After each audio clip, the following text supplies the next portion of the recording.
Hey everyone, welcome back to my channel. Indigo Diamond here with another video. Here to talk about the latest episode of RuPaul's Drag Race UK versus the World. That was so high pitched, I couldn't even hear it. Before we get into the episode, make sure you hit that subscribe button, like the video, and tell me down below, who are you rooting for? Now we have our top 4 and the finale is next week. So, early video today, I don't want to say change up my schedule, just kind of put things where they should go. So obviously UK vs the World came out on Tuesday, trying to film this on Wednesday, and I'll probably try and film Drag Race season 14 on Saturday, because that's when we get it here in the UK on 1% Plus. So yeah, look out for that on Saturday rather than Sunday, and you know, it just gets it out a bit earlier, doesn't it? So this week we had top 5 becoming a top 4. We had a singing slash dance challenge, kind of, I guess. So each of the queens had to write and record a verse to RuPaul's song Living My Life in London. Is that what it's called? Something like that. I know that's how it goes, but I can't remember if that's the title. But they all had to record a verse.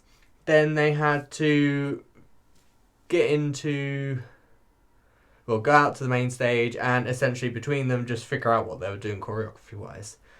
So each of the queens, they sat there and they kind of like talked about what number verse they wanted. It was quite just going with the flow. Yeah, everyone kind of just got what they wanted, which was nice. You know, no one was really fighting to get a certain verse and no one was complaining about the verse slot that they got. So yeah, it was really quite amicable, quite nice. We got out to the main stage and it's when the issues kind of started a little bit. There wasn't a lot of drama this episode. It was just a small bit and it was pretty negligible really.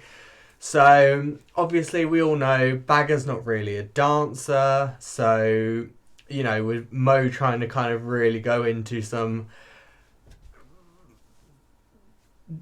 choreography that was maybe a bit more difficult than Baga was used to, especially considering last time she was on Drag Race and did this sort of challenge where she wasn't being given choreography and they had to figure out for herself. She had Davina doing it and Davina was able to make it look good but simple for Baga, so this time was a bit more difficult for her.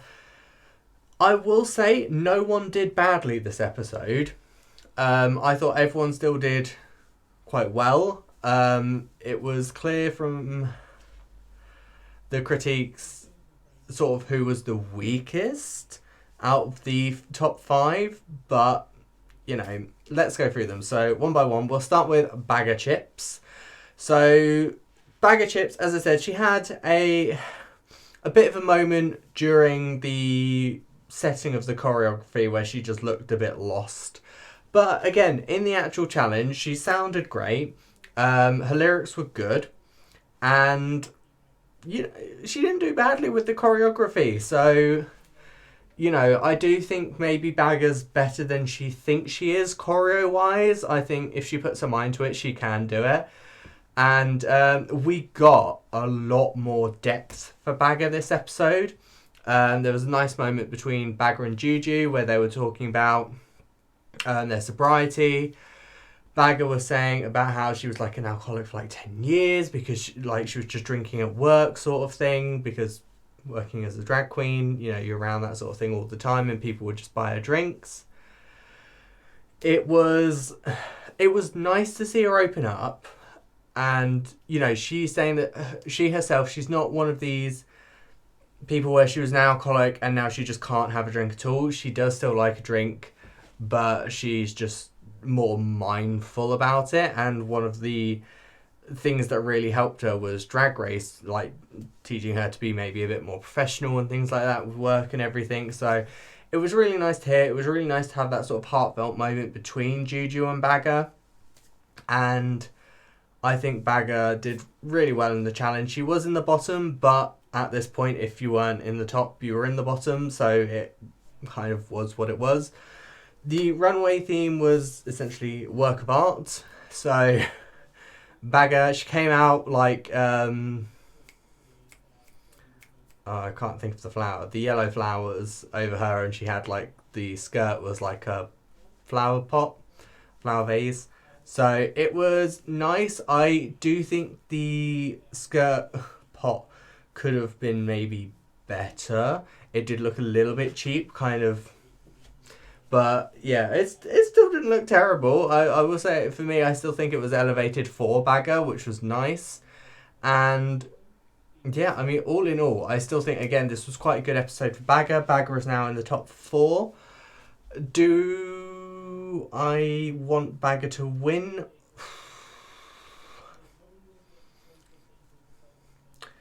Honestly, I don't think I would be mad if she won. I mean, at this point, it's gotten to UK versus America. So, yeah, I mean, I'm sure if they pick Baga to win, they'll have their reasons for it. You know, she is quite comical. I do think maybe one of the things that will hold her back from winning maybe is the fact that she's not as open. Yes, she was quite open in this episode, but a lot of queens have been more open. Also, the finale, it's a lip sync thing, and Baga is not really known for her like lip sync danceability skills. I guess it would depend on what the song is. We'll see how she does next week. So moving on to Blu Hydrangea. Blu again had a really good week this week. I think she did really well with her vocals. I know Blu says that she's not really a good singer. She's more of a girl group singer, and I still think she was perfectly fine. I mean, all the queens looked great in the actual challenge themselves. There was quite a funny moment between like Ru and Blu on the main stage where... Was it on the main stage or was it back in the workroom? I think it was on the main stage. I want to say it was on the main stage. Where they brought up the fact that obviously Blu sent home Pangina last week, who was the biggest competition. And Ru was like, oh, you know, live by the sword, die by the sword. And it's kind of like, yeah, because Blu, again, she wasn't in the top this week. She ended up in the bottom because she wasn't in the top. And that meant, you know, would she get sent home because of the fact that she just sent home someone who was big competition? So, I don't know. Blu's work of art look, I thought was nice. I do think it was maybe a bit too long for her. But, you know, she didn't trip over it, so it's not terrible.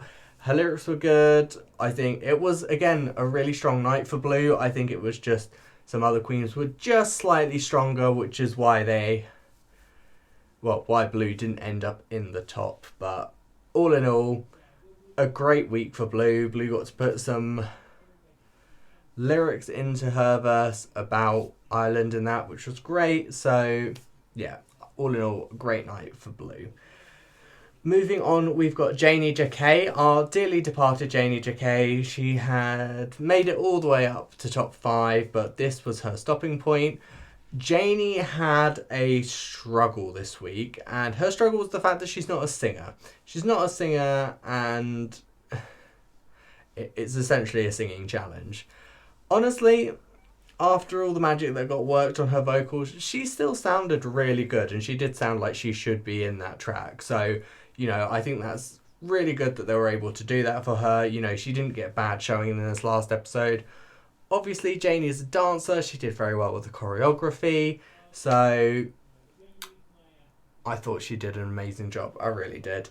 Her runway look, she went for the like Andy Warhol sort of like cartoony vibe. I thought it looked great. She was pink. She had a nice green, was it a dress or a coat? Dress? Outfit. The hair was my favourite bit because she had like blonde hair, but she managed to do the edges with like black to really give it that sort of look. All in all, I think it was a really strong week for Janey. Again, just wasn't as strong as the rest. For me, I do personally think she was the right choice to go home. If we'd gone by like sort of how people did in the challenge, I think she was probably the weakest. I think she's done really amazing this season. I think she should be really proud. Really proud to, you know, represent, that's the word I was looking for, represent her country on UK versus the World. You know, hopefully this isn't the last we've seen of her. Hopefully, she'll pop back maybe on a future season and slay even harder would be nice. So yeah, fingers crossed we get to see more of Janey. Should be so proud of what she did this season. It was a really good season for her. I think she did a really good job. Moving on to Jujubee. So Jujubee finally arrived this episode. So Jujubee was one of the top two. She won the lip sync. She was the one that eliminated Janey. Yeah, I'm not sure what switched with Juju this episode. I love how Graham was saying it's like she'd been defrosted. He'd gotten her out the freezer. He'd been running her under the water and everything, and then finally she's defrosted. So I really liked her lyrics. I thought she did quite well in the dancing, which is obviously, again, Juju's one of those people. She's not great at that sort of thing, so it was quite nice to see her do well. And honestly, her outfit on the runway, this is the best she has looked all season. I love the fact that Graham was like, work of art, I'm not sure, maybe it's in a painting somewhere. And I sat there and went, okay, I'm not an art person.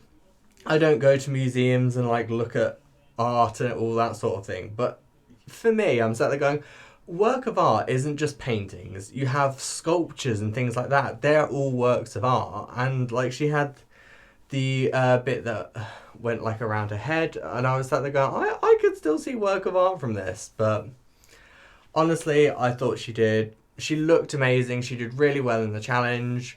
The lip sync for me was super close. I could have seen it being a double win, but I think the bits that got Jujubee to snatch that win was the fact that there were a couple of comedic bits that I think she played up slightly more. So I'm not mad that Jujubee won. I'm happy she's at least had one good episode. I say one because we've not seen next week. We don't know what's going to happen, but I'm hoping, considering she had a really good run this week, that next week that's going to carry on and she's just going to have so much momentum going into next week. With Jujubee, I know I've seen a lot of people say she doesn't deserve to win because obviously she has the worst track record out of everyone. But we have to remember, Juju's a lip sync assassin. Next week's all about lip syncs. I think Jujubee can easily take that if she's in the right mindset and, again, has the right songs. But I would like to see Jujubee win only for the fact that this is her fourth time. So honestly, I really want Jujubee to have a crown. I think Jujubee is one of those people where she's just so lovable and she's just got such a lovely personality that, just everyone loves Jujubee. So she's perfect to have as a winner. Finally, last but not least, we have Mohawk. Now, Mo had a fantastic episode this week. So Mo did rapping for her verse. It was perfect. Her moves were on point. She had a really great moment in the workroom where she was talking about her experience with conversion therapy and the fact that she put a message essentially out into the world saying, if you are thinking about going to conversion therapy, don't bother, don't waste your money, there's nothing wrong with you. And I think there's a lot of people in the world that probably still need to hear that. Also, we've still not banned it in the UK yet, as far as I'm aware. So, it is one of those things where it's I really feel like it should be banned because, you're born this way. There is nothing wrong with you.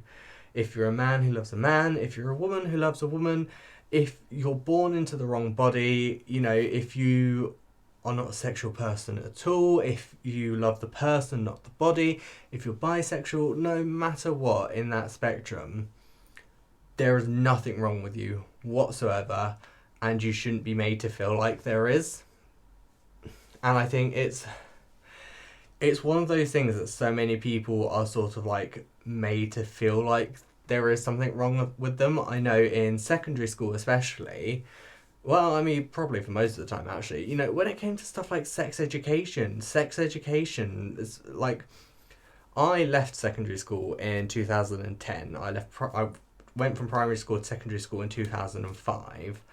So for me, you know, as much as being gay is easier in my time than it was beforehand, it still has so much further to go. For me, my sex education was very much, it's a man and a woman. That is the sex education. That's what it is all about. And I just remember the entire time going, well, this doesn't apply to me. This has nothing to do with how I feel. And, you know, it then goes down that road where it's like, well, you end up having to find out things by yourself. And then the way you find out those things isn't necessarily the safest way. And that's not how it should be. You know, we as queer people should be told that, yes, how you're feeling is valid, you know, and here's some sex education about that as well. Because, you know, there is such a wide spectrum of how people feel, and to be told that essentially the only correct thing is a man and a woman together. That is the only correct thing. It's so damaging to so many people, and I just don't think enough people understand that. So hearing Mo say that was just, it was so powerful, and it was just so needed, because I think people still forget how much further we've got to go with this sort of thing. You know, it doesn't just stop because we're accepted. It's like, yeah, but we're not accepted everywhere. We're not accepted by everyone. People still have to wait until later in their life than they need to be able to find out that how they feel is okay. And it shouldn't be like that for anyone. I have a nephew, and I'm not a kid person, really not a kid person, but I have a nephew, and, you know, I've said, yeah, you know, if me and my other half, we've been sat there and we're like, you know, if he does end up coming out as, you know, part of our community, be it, you know, maybe he finds out he's trans, maybe he's gay, maybe he's bi, whatever, we're like, you know, yeah, we'll be there for him at that point, because, you know, we've been through, it won't be the same sort of thing that we would have been through, because no one has the same experience in that aspect, but we'd at least be able to relate in a better way than, say, my sister or my mum or that sort of thing, because we've been through that sort of thing. As much as allies can say they understand and listen to you, they don't, because they've not had that same experience. It doesn't quite sit in the right way in their brain, I feel, at least with my experience anyway. So I feel like having, if that is the case, because I don't know, he was only born last year, quite like years before this happens, but, you know, it's just one of those things. Just want to be that person that I can be like, yeah, you know, if that is the case, I am here, we can talk, sort of thing, if you want to. I'm not going to force it, but you know, so he at least has that safe space if that is the case and he wants to utilize it. But yeah, it was just so powerful, and it was so needed, and we need more conversations like this on TV.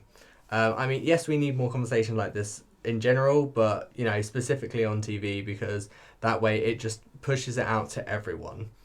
So yeah, but gone really off track here. Well, I suppose it's still related. So really strong week. Oh God, now I can't speak. Really strong week for Mo. I absolutely loved her look again. Her look was great. She came out, she had this like sort of like helmet on, had flowers all over it. It was so gorgeous, and that colour looked amazing on her. But then one of the best bits, she got to the end of the runway and it opened up, and she had like sort of like cracks on her face and everything. It was so well done. Like, for me, I think Mo's just come leaps and bounds even from her time on All Stars 4.